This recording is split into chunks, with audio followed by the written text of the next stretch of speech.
Okay, here's the deal with our eggplant crop this year. It hasn't been a good scene. First, it was really dry, so our plants didn't want to size up. And then it got extremely hot, which means that the eggplants didn't want to flower.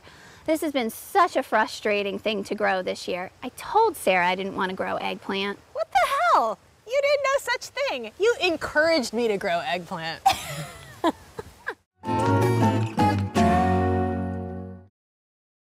Okay, I know. I did encourage you to grow this crop, but I did tell you eggplants can be tricky. They are looking a little better than the last time I saw them, though. Yeah, I mean, it's certainly taken long enough. I planted beans, they grew up the trellis, they fruited, and they died back. All in the time it's taken the eggplants to get this big. But I stepped up the watering, at least 1 inch a week, and I fertilized them like you told me to. Okay, great. You use that blossom booster, right? Yeah. So if your eggplants are looking healthy, but they aren't flowering, you may need to give them a phosphorus boost.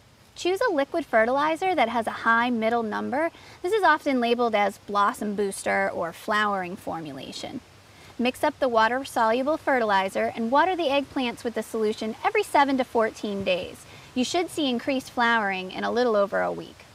Yeah, the fertilizer seemed to work because now I've got a few flowers. Yeah, I can see that. Now, to make sure that before the season ends we get some stinking eggplants, we're going to do a little hand pollination. Oh, like we did with the squash last year. Yeah, it's actually a slightly different method though. First, you'll need to know some basic botany. Each eggplant flower contains both male and female parts. The male stamens are yellow and covered in pollen.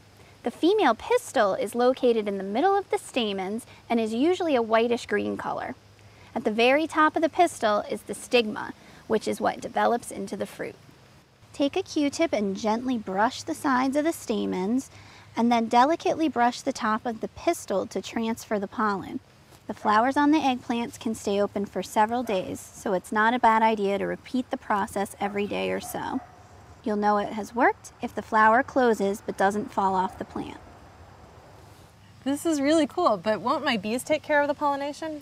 They could, but you know what? Since it's so late in the season, I don't want to take any chances. In the next few weeks, we could get a frost and then it's game over and no eggplants. True, and Seamus would be so disappointed. I keep telling him how yummy eggplant is. Brian, on the other hand, would be pretty thrilled with a crop failure. All right, let's see if we can't disappoint Brian and not Seamus this year. Fingers crossed.